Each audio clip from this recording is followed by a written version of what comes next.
Doctor Who Series 11 Episode 5 The Tsuranga Conundrum. I think that's what it's called. Anyway, this is an episode which has some really bad bits, some major plot holes, but there was some kind of character development, and we will go much more into detail right now. Before we do that, make sure you subscribe to Planet Mark and hit a bell notification to be told of the next great Doctor Who uploads.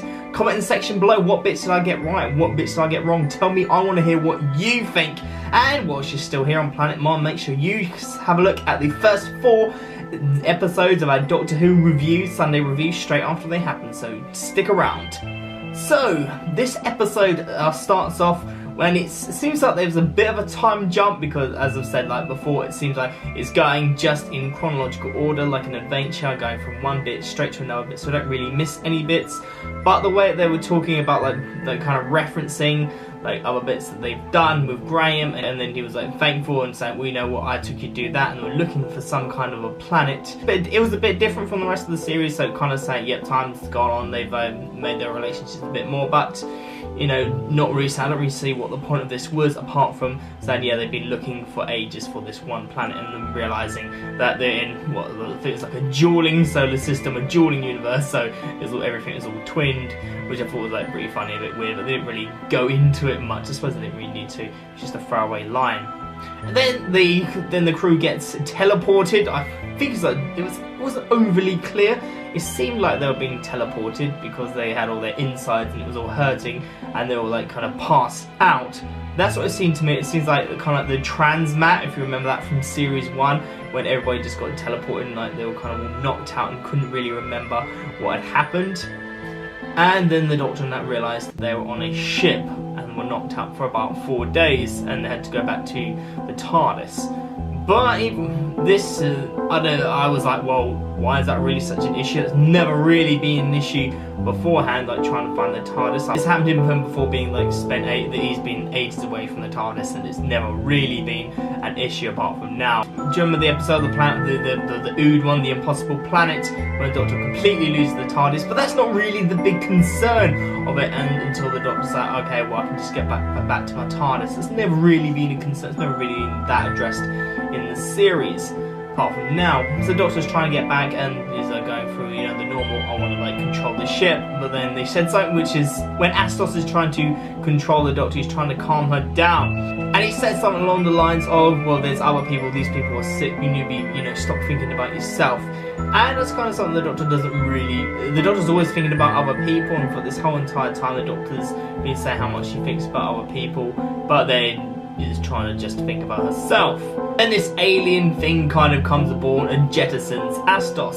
Astos, like, he was such an annoying character. It just seemed like his character, or maybe it was the way he was being acted out, it just seemed boring. It just seemed he didn't really care. It's like he was trying to be like in charge, but he wasn't really. But luckily he dies within the first couple of minutes of the episode, or well, he gets jettisoned, so we don't have to worry about him again.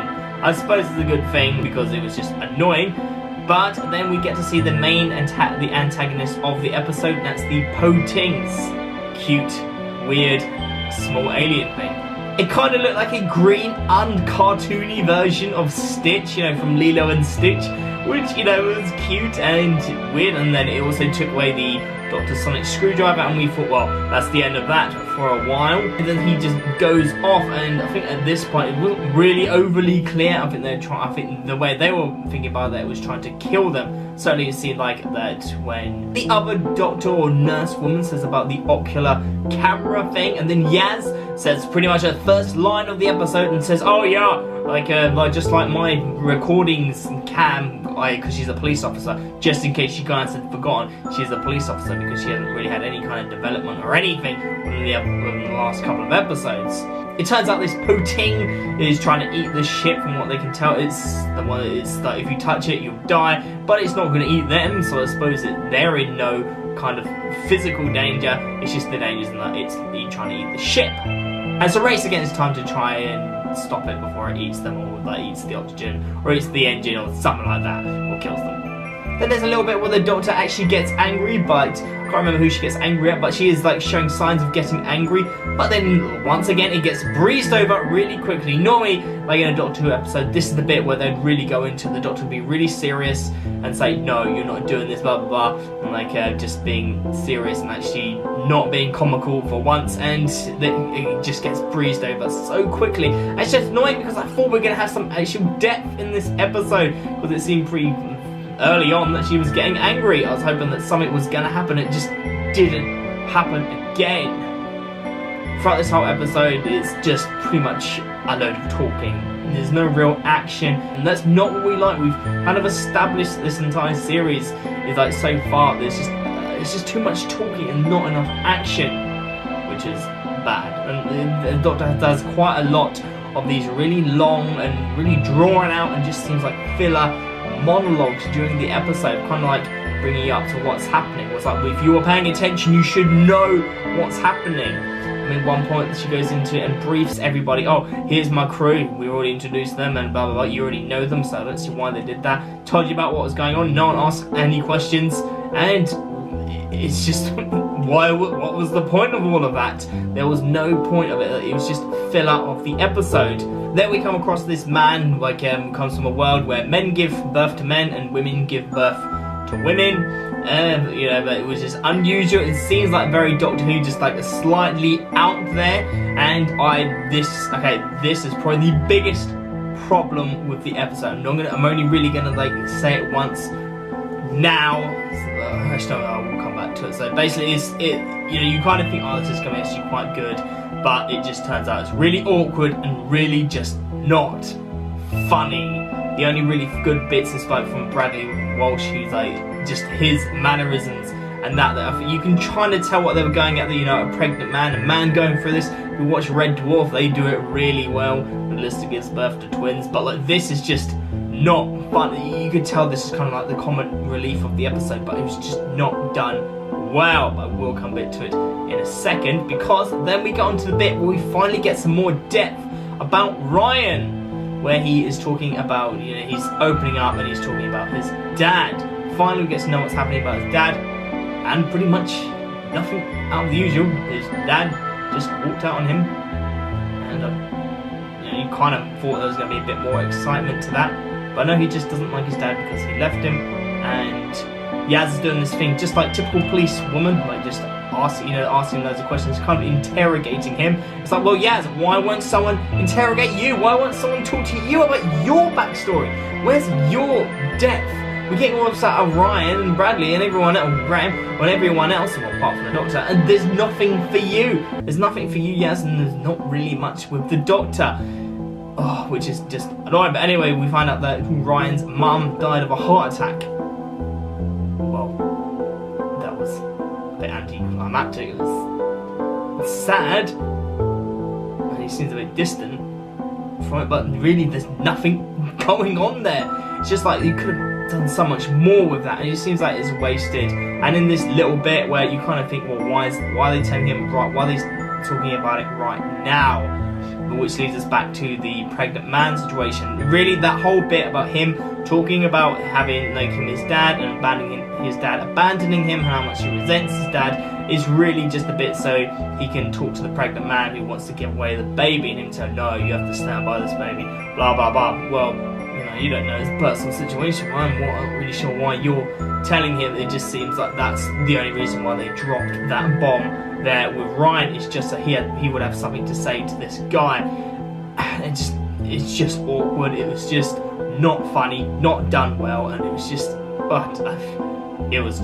terrible. Wanting to call his son Avocado, which I suppose you can tell that they're trying to be funny, and then he's like, well, why don't you call it Ryan Graham? No, they're going to be laughed at, and it's not funny. I mean, the only funny bit was like when Bradley Walsh says, oh, I've been watching all the episodes of Call the Midwife, kind of bringing it back to modern day, but that was about it. And But anyway, no more Pregnant Man, no more talking about that. That was just a terrible side story. The stupid way, like, just trying to say, okay, this episode isn't very good, so let's just fill it with like some kind of comedy, which ends up not being funny. So basically we find out that the ship is going back to a planet called Rhesus 1. No one is driving the ship, it's like being remote controlled, and if they try to move the ship, or if they feel that anything goes wrong, they're gonna blow up the ship, which is, you know, his intro. I suppose this is where the conundrum comes from. It's either, I think the Doctor says, it's either get eaten or like killed by this Poting, or get blown up by Rhesus 1. The Doctor says like another really long speech is drawn out and doesn't need to happen, and some other woman, can't remember who it was, I think it was the general, like the sister of the brother and sister pair, going on about, which again, they're characters which really were underdeveloped in this whole thing. But anyway, so she says that it's eating the oxygen tanks and then the antimatter drive. And she goes on about this thing about particle accelerators and making things better, smaller, blah blah blah, like iPhones. Again, funny, bringing it back to the present. That's what we're doing a lot in this episode. It's kind of really bringing it back to the present day, or their kind of 21st century isms coming out in the 67th century. I suppose this is the bit of the episode where it's all sciencey. There's a lot of like really sciencey bit or historical bits. It seriously seems a lot more educational than previous series, but it's not coming across great at this point. The only really good historical thing was like the Rosa Parks episode, but all the other sciencey bits just not been, they've just been hit or miss really. It turns out that Cicero, the sister of the two, has some kind of pilot's heart, which is some kind, I don't really know what it is, I don't even know if it's a real condition, I don't think it is, I might be wrong though, you know, some kind of heart defect, and yeah, I mean, it's not really built up as a big thing because we don't really know, it's not really explained particularly well. But anyway, we're then sidetracked by the actual story, which the Doctor has to send out some kind of fake signal in order for Rhesus 1 to not want to blow it up so they can go off course and get rid of the Poting. And then we come to this revelation where the Poting actually feeds off energy. And that is very anticlimactic. It seemed like it came too early on in the story. Like they should have done something, it was about to fail, then they realised. That's how it should have went. It came like what, I think 60% through the episode is like the main reason, like we know everything about it now. 60% where the creators of Rick and Morty say it should be like you should know everything by at least like 95% through the episode, or like 90%, not 60%, not just over halfway, because then where's the mystery? What, we've got this big thing that we have to still solve, but it's like, there's nothing else really. The story's not going to really unfold much else apart from now. It's just very linear where it could go. There's not really any more twists or turns which this episode could take, and it doesn't really take any more twists and turns. Then the sonic screwdriver reboots itself. Didn't realise it could do that, didn't realise it ran off some kind of like rechargeable solar, it's not really explained why, but anyway, like I didn't realise it could do that, but this kind of makes sense how it's always run. The Doctor's never charged it once. And then we turn to the bomb and wants to accelerate the bomb, and this bit really didn't make much sense because it's like, why are you accelerating the bomb? Then she says something like, I'm normally the one that's defusing the bomb. It's like, why are you accelerating the bomb? This isn't, considering you've gone over every other plot point in this episode about 5 times, why is this one, you're leaving up to us, leaving it like not very clear. Then it turns out that a big plan all along is for the Poting to eat the bomb. Again, it's some bits of this series are really well written. It seems like some writers are better than others, and this is the big dip in the middle of the series. This episode has been very anticlimactic, and this way of getting rid of it is anticlimactic. There's at no point did you really think they were actually in any kind of danger at all. I mean, like, the bomb was like, normally there'll be some big build up to it, but no, it's just, hey, the bomb, pretty much it, and it went off. Anyway, so they get to Rhesus 1, and did anyone else think, maybe it was just me, did anyone else think that it looked like Satellite 5 from Series 1? I don't know whether this was a callback, a really clever callback to the first series for the die-hard fans, or whether it was just the BBC running out of budget and saying, we'll just reuse this set. And then we come to the ending, which was another really big... I don't think I've spoken for as long about this episode because not really a lot happens. It's just sort of like it's maybe like a 20-30 minute episode that was filled out for no real reason. And basically, sister dies. No one really cares. No one's really upset. That, you know, you'd think there was like some kind of crime, considering the big point that they made of all the other people dying, like in this series, like them going to the funeral and like Graham having issues with the Nan, Grace. But then the sister just dies, they say a little prayer, and it ends. Really abruptly, badly. It was just, well, why couldn't you properly sum this up? I mean, it was very anticlimactic, and the bomb had kind of went off, the alien eating the bomb like 10 minutes before, and it's just, why? What was the point? Maybe I'm missing something really big here, but it just seemed like it was like just a very strong together ending and not really having any kind of effect. It just felt like the effect was lost because it was drawn out and it's just too much filler for this episode, which potentially could have been really good. So, which leads me on to what I thought, my rating, the bit you've been waiting for. What did I think of this episode and how I'm going to rate it compared to all the other episodes so far. Like I say, if you haven't seen those reviews already, if you agree with me, disagree with me, let me know, and we'll go watch those videos as well. They're all here on Planet Mark. But what I think, okay, considering there was so much filler, barely anything happened, the whole Ryan depth plot point, him talking about his dad, and that was just, we kind of could have guessed. We didn't need him to actually say it, and the pregnant man was just not funny. It just seemed awkward, and not funny awkward, just awkward. The whole bit was just really bad, and the ending was bad. And this whole episode, I would say, very top, I would give this episode a 4 out of 10. I think personally that's me being generous. I mean, it wasn't as preachy as last week's episode, but it was just not a good episode. It was very forgettable. I think when coming back to think about this series, this episode will be one that's really forgettable. But anyway, it's just my opinion. What's your opinion? Tell me in the comments section below. Like and share this video, subscribe to Planet Mark, and hit a bell notification. We do these every single Sunday. So if it's our Sunday Doctor Who review, we do it straight after the episode comes out, so it's fresh in our minds. And follow us on Twitter at PlanetMarkVlog or Facebook.com/PlanetMarkVlog. See you in the next one, guys. Bye.